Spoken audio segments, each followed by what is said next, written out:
tapi anehnya ketika listrik PLN padam, kok air PDAM ini malah makin kencang alirannya, makin deras. Nah ini kan logika yang aneh sebetulnya kawan-kawan ya. Saya terus terang sempat bingung beberapa hari, sampai akhirnya saya menemukan jawabannya. Bismillahirrahmanirrahim. Alhamdulillahirrabbilalamin. Allahumma sholli ala Sayyidina Muhammad wa ala ali Sayyidina Muhammad. Kawan-kawan, dalam video saya sebelumnya pernah ada seorang kawan yang bertanya, dan waktu itu saya sempat kebingungan juga mau menjawab. Pertanyaannya adalah seperti ini, kawan-kawan. Katanya dia gini, Pak, saya itu berlangganan air PDAM ya, tapi hari-hari itu airnya selalu kecil, kadang mati gitu. Nah, tapi anehnya ketika listrik PLN padam, kok air PDAM ini malah makin kencang alirannya, makin deras. Nah, ini kan logika yang aneh sebetulnya kawan-kawan ya. Saya terus terang sempat bingung beberapa hari, sampai akhirnya saya menemukan jawabannya. Jawabannya adalah begini ya. Untuk kawan yang bertanya itu, saya kasih tahu. Itu berarti tetangga-tetangga Anda sedang menyedot air PDAM memakai pompa, gitu ya. Jadi ketika tetangga-tetangga kalian itu menyedot pakai pompa, maka air di rumah kalian menjadi mati atau mengecil. Nah, seperti itu. Itu jawabannya.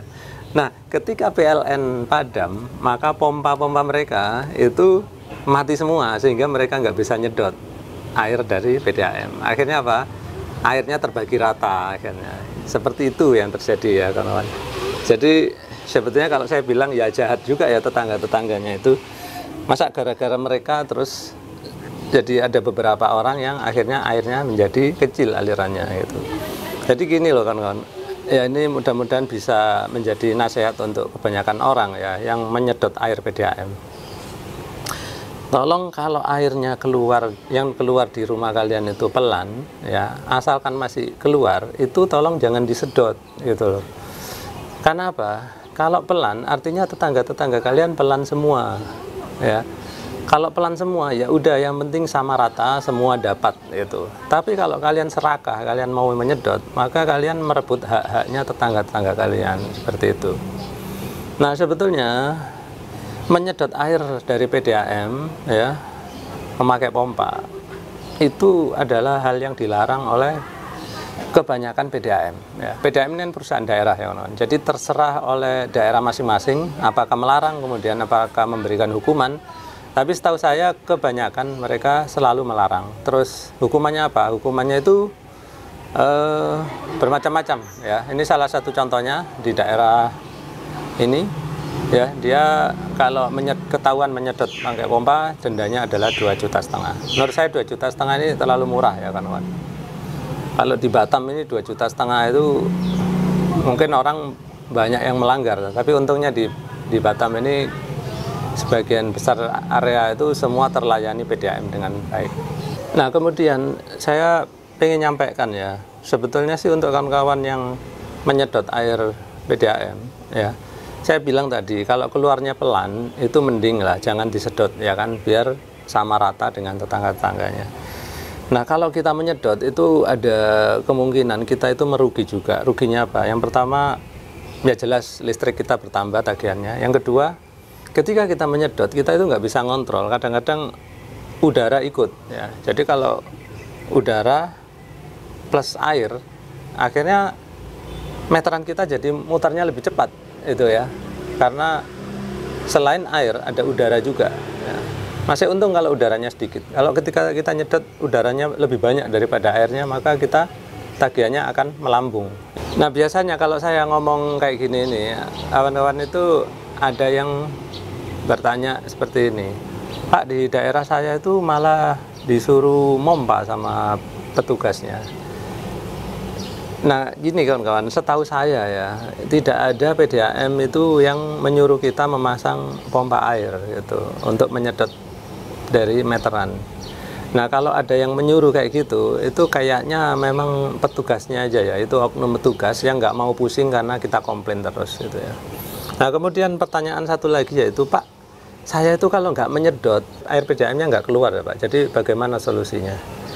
Nah, sebetulnya gini kawan-kawan ya, saya juga kalau suruh menjawab itu saya juga bingung gitu, terus terang ya.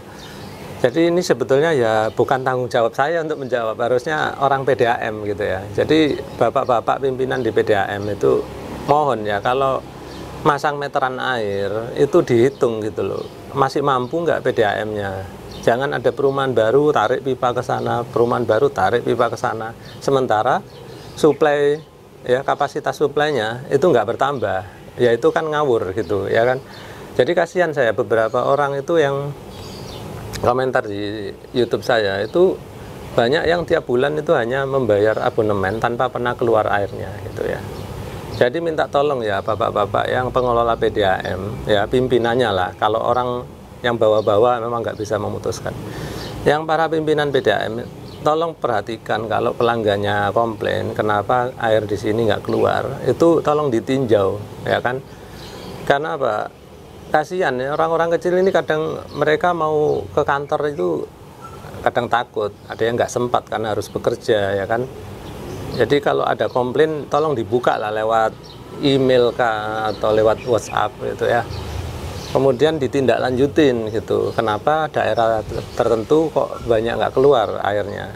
Nah kalau nggak keluar ya bagaimana lah PDAM menambahkan pompa booster atau apa di jaringannya PDAM, tapi jangan menyuruh pelanggannya untuk memompa ya. Pasti nanti sedot-sedotan, akhirnya apa, yang sedotannya paling kenceng yang akan menang gitu. Akhirnya apa, yang nggak adil ya gitu ya kawan-kawan.